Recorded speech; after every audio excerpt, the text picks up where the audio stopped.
네, 기술적 분석입니다. 자, 테슬라 관련해서 일단 말씀을 드려보고 전체 시장 상황에 대해서 말씀드리는 시간 가져보도록 하겠습니다. 자, 지금 테슬라 같은 경우 지금 이날 실적 발표가 나고 나서 거의 12% 가까이 빠졌어요. 정말 어마무시합니다. 미국 시장이라는 곳 자체가. 그러니까 시총이 기본 한 900조 정도 되던 상황이었는데 이게 12%가 빠졌다는 얘기는 100조가 빠져나갔다는 얘기예요. 그러니까 하루 만에 100조가 빠져나가는 시장이 지금 우리가 투자하는 시장이다 라는 걸 좀 다시 한번 생각을 하시면 좋을 것 같아요. 100조 하루 만에 빠져나갔다는 거는 우리 뭐 코스피나 코스닥 같은 데서 크다고 생각하는 뭐 그래도 한 5천억만 넘어가도 우리가 꽤 몸집이 있다라고 생각하는데 진짜 이런 종목들이 정말 수십 배 가까이 올라가도 하루 테슬라의 이러한 변동량을 따라갈 수가 없다는 겁니다. 그럼 100배 가까이 올라가더라도 뭐 반밖에 안 된다는 거예요.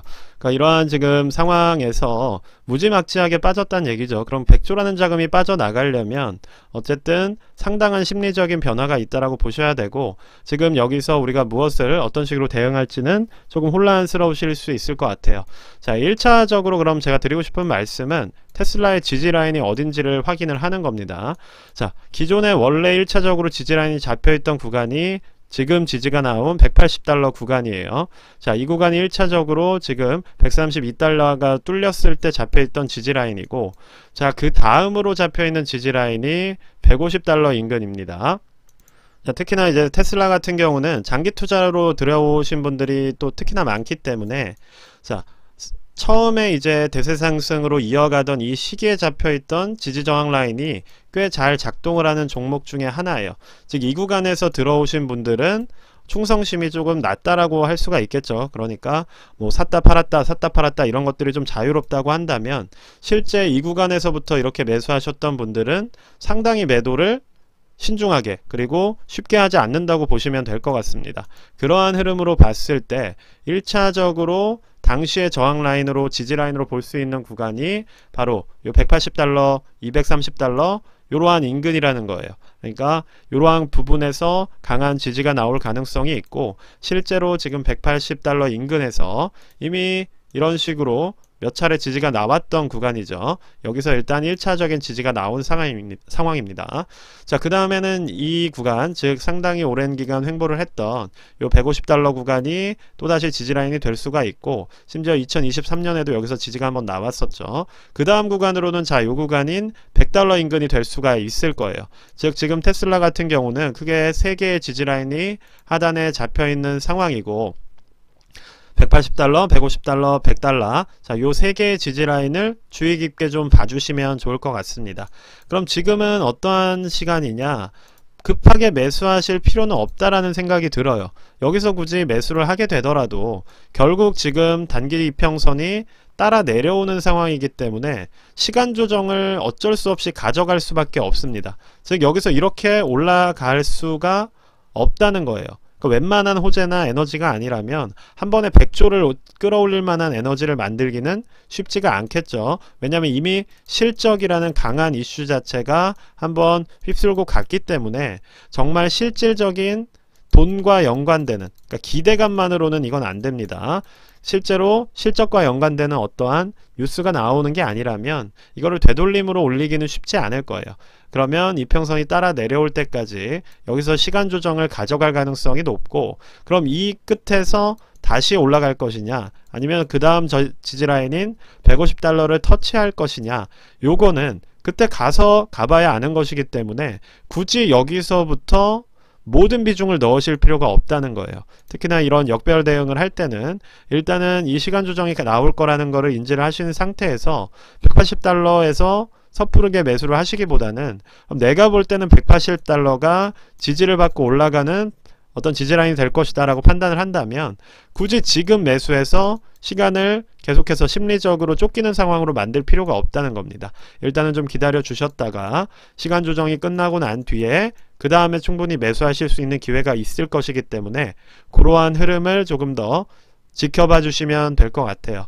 자, 그리고 만약에 내가 180달러는 조금 그래도 불안하다라고 생각을 한다면 조금 더 지켜보신 뒤에 자, 이런 식으로 갭상승이 나오는지 혹은 뭐 망치형이나 이런 아랫꼬리가 잡히는지를 좀 확인하신 뒤에 매수를 하시더라도 그렇게 늦지 않을 것 같습니다. 근데 이런 것들이 나오지 않고 뭐 짧은 음봉 이런 식으로 뭐 양봉 이런 식으로 뭔가 에너지 자체가 그렇게 강하게 상승을 만들어내지 못할 것 같다라고 한다면 아마도 이 추세를 도전하는 것처럼 하다가 다시 역배열 흐름으로 맞고 떨어질 수가 있어요.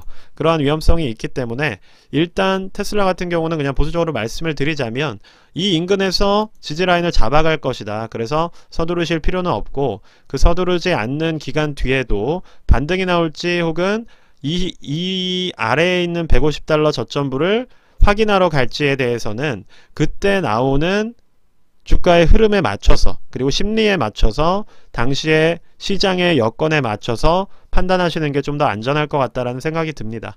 그러니까 뭐 매도를 하라는 말씀이 아니라 매수를 하시더라도 좀 더 낮은 가격대, 그러니까 132달러에서 제가 매도 신호를 드렸는데 이때도 상당히 죄송하게 말씀드리면서 매도 신호를 드렸어요. 근데 지나고 보면 지금 이때부터 이때까지 불과 한 달도 안 되는 시간새에 얼마나 많은 수익률 차이가 나게 된 거예요. 그쵸? 지금 230달러가 180달러가 됐으니 거치 20%가 넘는, 그러니까 뭐 3배 레버리지도 아니고 순수한 원지수, 그리고 시총상으로는 거의 200조 가까이가 날아간 상황인 겁니다. 그러니까 이게 얼마나 큰 자금이겠어요. 그러니까 이러한 흐름들을 조금 인지를 해주시고 제가 드리는 말씀 역시도 이후의 상황에서 어떤 식으로 내가 대응을 해야 될지에 대한 말씀을 드리는 것이기 때문에 그거를 참고하셔서 지지라인 확인하시고 그리고 그 지지라인 인근에서의 상방, 하방의 에너지가 어느 쪽으로 가는지를 체크해 주시면 될 것 같다. 이렇게 말씀을 드릴 수가 있을 것 같습니다. 자, 지금 나스닥 같은 경우를 또 보시면 자, 고점 부근에서 3일 연속 지금 음봉이 나오면서 계속 고점이 낮아지고 있어요. 즉 단기적으로 에너지가 조금 빠지고 있다는 얘기고, 뭐 이런 거를 그냥 뭐 차트쟁이들은 흑산병 뭐 이런 얘기를 하는데 저는 그런 거를 그렇게 막 얘기하는 걸 좋아하진 않기 때문에, 그러니까 뭐 하락을 할 것이다 이런 거는 아니에요. 뭐 이게 나온다고 무조건 하락하는 것도 아니고 여기서 뭐 장대 양봉을 만들 수도 있습니다. 다만 여러분들이 보셔야 되는 거는 내가 어떤 원칙을 정하고 매수했는지를 좀 고려를 하셔야 된다는 거예요. 저 같은 경우는 자, 요 라인을 손절 라인으로 잡고 들어가시면 그래도 이후에 수익 구간을 노려볼 수가 있을 것 같다라고 말씀을 드린 것이고, 지금 이 구간에서도 수익 실현할 수가 있겠죠. 근데 그것이 아니라 원칙대로 나는 여기 내려올 때까지 기다리겠다, 여기 뚫리면 손절을 하겠다, 이걸 지키는 것도 나쁜 건 아니라는 겁니다. 그러니까 각자가 매수할 때 새겼던 원칙을 지키는 방향으로 지금 시장을 대응하시는 게 좀 중요할 거란 생각이 들어요. 특히나 지금 거시경제적인 흐름으로 이러한 흐름을 예측하기가 너무 난이도가 높아요. 그러니까 고난이도입니다. 그러니까 웬만한 전문가들도 못 맞출 거라고 생각을 해요. 거시경제만으로 거시경제 조건을 던져놓고 이거를 모두 가린 뒤에 차트를 모두 우리가 이거를 모두 보지 않는다고 하고 지금 어느 가격대에 있을 거냐라고 물어본다면 대부분이 맞추지 못할 거라고 생각을 합니다. 그만큼 시장이 혼란스럽기 때문에 그럴수록 우리는 원칙으로 접근을 하는 게 중요하다라는 말씀을 드리는 거예요. 내가 매수를 한 시점에 어느 라인에서 손절을 할 것인지 그것을 정했다면 그것을 있는 그대로 실현을 하면서 최소한 뭐 큰 폭의 변동성이 오더라도 가지고 있는 현금은 지킬 수 있는 그러한 식의 대응이 지금은 상당히 중요한 구간이라고 생각을 합니다. 그걸 할 수 있다라면 그래도 큰 변동성에서도 우리가 어떻게 보면 조금 큰 어떤 손실을 막을 수가 있기 때문에 그러한 부분들을 좀 유의 깊게 생각을 해주시면 좋을 것 같아요. 자, S&P 500 같은 경우는 지금 기술주들과는 좀 다르게 고점을 높여가는 흐름이에요. 즉 올라가는 주식들은 올라가고 있다라는 얘기고, 지금 나스닥이나 QQQ 그리고 반도체 쪽이 단기적으로 강하게 오르다가 조정을 받는 흐름에 있다라고 정리를 해주시면 될 것 같습니다. 그럼 여기서 드릴 수 있는 말씀은 한 가지예요. 내가 매수할 때 세웠던 매도 원칙을 있는 그대로 지키시는 게 제일 중요한 그러한 시기라고 정리를 해드리겠습니다.